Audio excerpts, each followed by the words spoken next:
Hello students, कैसे हैं आप सब। उम्मीद करता हूँ आप लोग अच्छे होंगे। गाइस, आज हम लोग फिर से बिहार बीएससी नर्सिंग और पारा मेडिकल के लिए केमिस्ट्री का एमसीक्यू करने वाले हैं।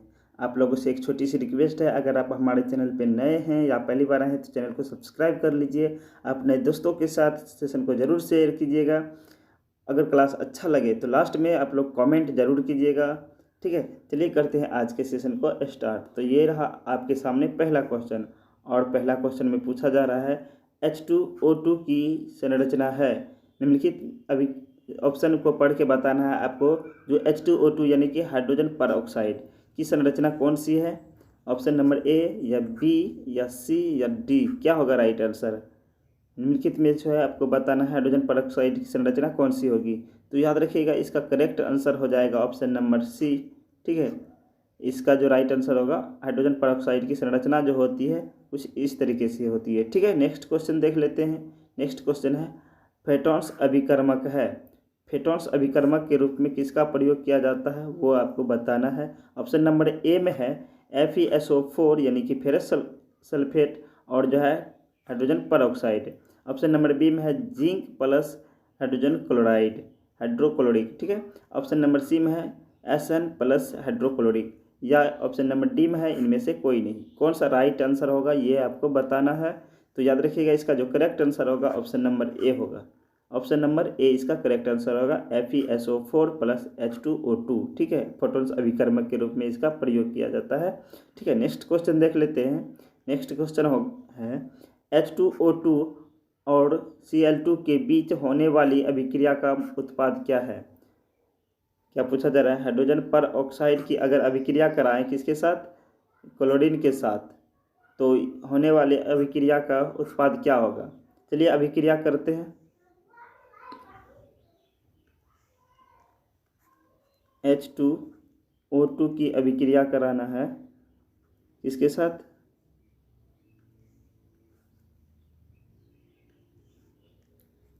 H2O2 की अभिक्रिया किसके साथ कराना है, क्लोरीन के साथ। तो उत्पाद के रूप में याद रखिएगा, हाइड्रोक्लोरिक अम्ल प्लस में ऑक्सीजन गैस बनती है। तो इसलिए इसका करेक्ट आंसर हो जाएगा option number B. Option number B इसका करेक्ट आंसर होगा। ठीक है, क्या बनता है, हाइड्रोक्लोरिक अम्ल और जो है क्या बनता है, ऑक्सीजन बनता है। ठीक है, उत्पाद के रूप में, इसलिए इसका करेक्ट आंसर होगा option number B. Next question देख लेते हैं। नेक्स्ट क्वेश्चन है निम्नलिखित में से किस अभिक्रिया में हाइड्रोजन उत्पन्न होती है। क्या पूछा जा रहा है, निम्नलिखित में से किस अभिक्रिया में हाइड्रोजन उत्पन्न होती है। ऑप्शन नंबर ए में है मैग्नीशियम प्लस जल, BaO2 यानी barium oxide plus hydrochloric, H2S4O8 plus H2O, Na2O2 2HCl। निम्नलिखित में से किस अभिक्रिया के दौरान जो है हाइड्रोजन गैस उत्पन्न होगा ये आपको बताना है। तो चलिए अभिक्रिया करके देख लेते हैं। ठीक है, अगर हम ऑप्शन नंबर ए में है Mg plus H2O, Mg plus H2O, अगर मैग्नीशियम की अभिक्रिया H2O यानी जल के साथ कराते हैं तो magnesium oxide MgO plus H2 यानी कि हाइड्रोजन गैस निकलती है। ठीक है, नेक्स्ट ऑप्शन को देख लेते हैं। नेक्स्ट ऑप्शन है BaO2, BaO2। ठीक है, इसकी अभिक्रिया HCl के साथ कराते हैं यानी कि हाइड्रोक्लोरिक अम्ल के साथ कराते हैं। तो क्या होता है यहाँ पे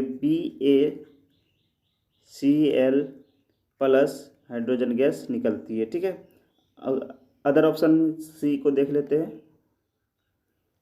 ऑप्शन सी में H2S4O8 H2S4O8 की अभिक्रिया जल के साथ कराते हैं, H2O के साथ अगर कराते हैं तो यहाँ पे आपका बन जाता है H3O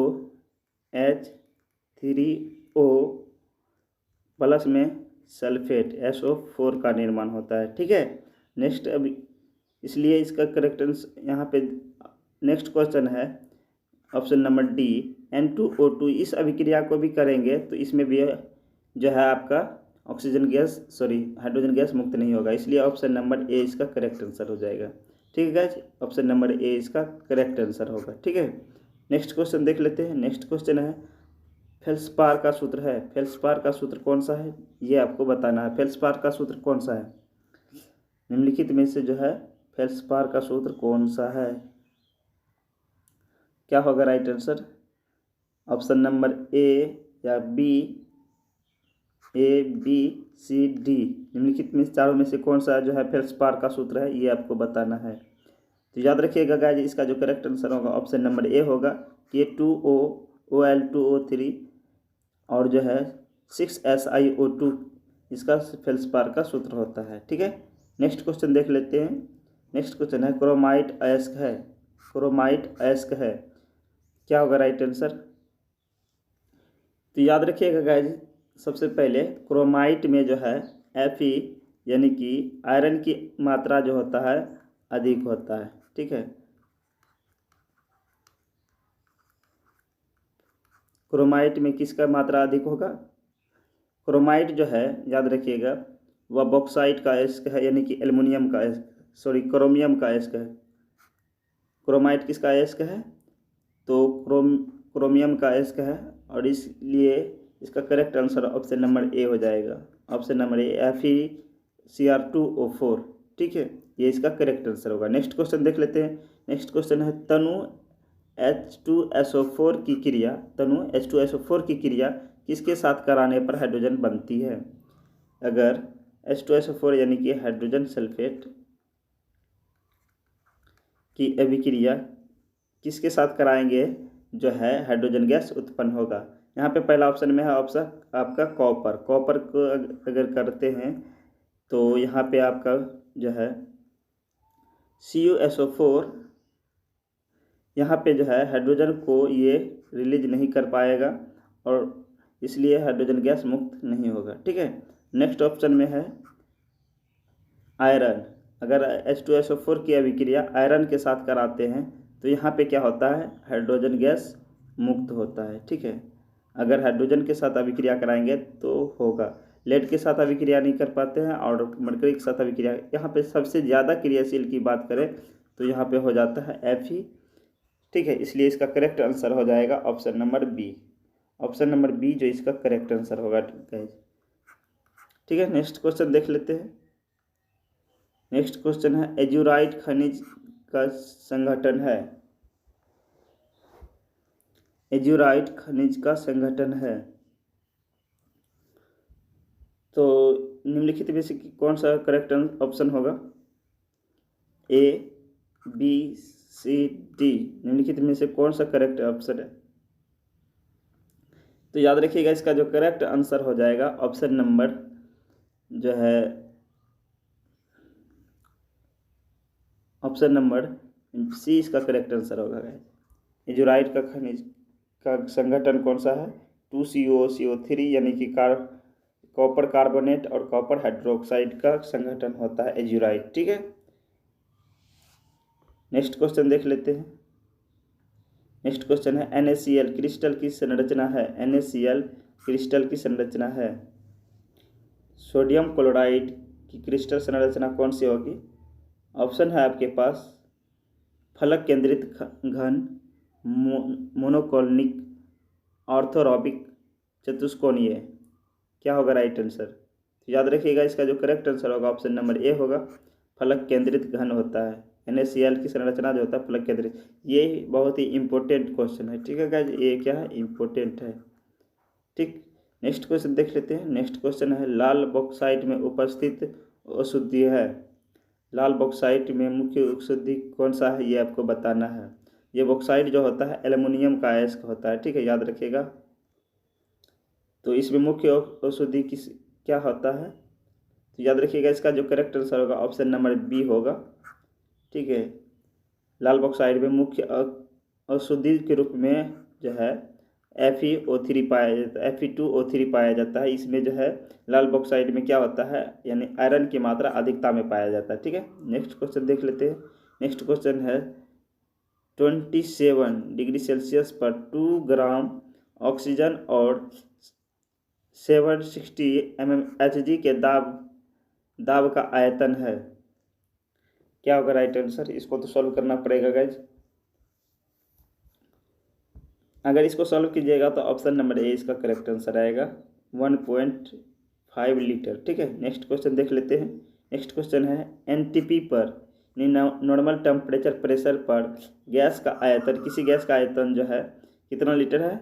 273 मिलीलीटर है। ठीक है, तो 600 mmHg दाब पर जो है ताप दिया है 273 ताप पर इसका आयतन क्या होगा? इसका आयतन कितना होगा ये आपको बताना है। तो याद रखिएगा, इसका जो करेक्ट आंसर हो जाएगा वो हो जाएगा आपका ऑप्शन नंबर सी। अगर इसको सॉल्व कीजिएगा तो ऑप्शन नंबर सी इसका करेक्ट आंसर होगा। ठीक है, नेक्स्ट क्वेश्चन देख लेते हैं। नेक्स्ट क्वेश्चन है निम्नलिखित में से कौन सबसे कम अंतर आणविक बल को प्रदर्शित करता है? बहुत ही अच्छा क्वेश्चन है। निम्नलिखित में से कौन सबसे कम अंतराण्विक बल को प्रदर्शित करते हैं? तो ऑप्शन के अनुसार इसका करेक्ट आंसर हो जाएगा हीलियम। ठीक है, ऑप्शन नंबर सी इसका करेक्ट आंसर होगा हीलियम। ठीक है, नेक्स्ट क्वेश्चन देख लेते हैं। नेक्स्ट क्वेश्चन है Na2O में सोडियम समन्वय की संख्या कितनी है? Na2O में जो है हाइड्रोजन का समन्वय संख्या क्या होगा, ये आपसे पूछा जा रहा है। तो याद रखिएगा, इसका जो करेक्ट आंसर होगा गाइज ऑप्शन के अनुसार ऑप्शन नंबर बी होगा। ठीक है, ऑप्शन नंबर बी इसका करेक्ट आंसर होगा। नेक्स्ट क्वेश्चन देख लेते हैं। नेक्स्ट क्वेश्चन है निम्नलिखित में से किस गैस के विसरण दर सबसे अधिक है? किस गैस का विसरण दर सबसे अधिक होगा ये आपको बताना है। ऑप्शन ए में है अमोनिया, ऑप्शन बी में है नाइट्रोजन, ऑप्शन 3 में है कार्बन डाइऑक्साइड, ऑप्शन डी में है ऑक्सीजन। तो क्या होगा राइट आंसर? याद रखिएगा, इसका जो करेक्ट आंसर होगा ऑप्शन नंबर ए होगा। ठीक है, NH3 अमोनिया का जो है सबसे ज़्यादा विसरण गैस होती है। ठीक है, नेक्स्ट क्वेश्चन देख लेते हैं। नेक्स्ट क्वेश्चन है पॉजिट्रॉन लगभग उतना ही भारी है जितना कि पॉजिट्रॉन जो होता है किसके भार के समान होता है, ये आपको बताना है। तो याद रखिएगा, इसका जो करेक्ट आंसर होगा ऑप्शन नंबर डी होगा। पॉजिट्रॉन जो है इलेक्ट्रॉन के भार के समान होता है। ठीक है, नेक्स्ट क्वेश्चन देख लेते हैं। नेक्स्ट क्वेश्चन है कृत्रिम रेडियो सक्रियता की खोज सर्वप्रथम की गई थी, किसके द्वारा किया गया था? कृत्रिम रेडियो सक्रियता की खोज किसके द्वारा किया गया था? ऑप्शन है आपके पास सीबर्ग द्वारा, रदरफोर्ड द्वारा, आइंस्टाइन द्वारा, क्यूरी, आयरीन व जूलियट द्वारा। इसका जो करेक्ट आंसर होगा ऑप्शन नंबर डी होगा। ठीक है, क्यूरी, आयरीन व जूलियट के द्वारा जो है रेडियो सक्रियता की खोज हुआ था, इसके लिए इसको जो है नोबेल पुरस्कार भी मिला था। ठीक है, नेक्स्ट क्वेश्चन देख लेते हैं। नेक्स्ट क्वेश्चन है 10 मिनट में अभिकारकों का सांद्रण जो है 0.2 मोल से 0.1 मोल हो जाता है। ठीक है, 0.2 से कितना हो जाता है? 0.1 मोल हो जाता है, यानी कम हो रहा है। तो अभिक्रिया का वेग बताना है, क्या होगा? अभिक्रिया का वेग क्या होगा? इसका जो करेक्ट आंसर होगा हो जाएगा आपका ऑप्शन नंबर सी, 0.01 मोल पर डेसीमीटर क्यूब प्रति मिनट की दर से। ठीक है, ये इसका करेक्ट आंसर होगा ऑप्शन नंबर सी। ठीक, बहुत ही इंपॉर्टेंट क्वेश्चन है। नेक्स्ट क्वेश्चन देख लेते हैं। निम्न में से कौन सी धातु भारी है? निम्नलिखित में से कौन सी धातु भारी है? तो याद रखिएगा, ऑप्शन नंबर बी इसका करेक्ट आंसर होगा, ऑप्शन नंबर बी।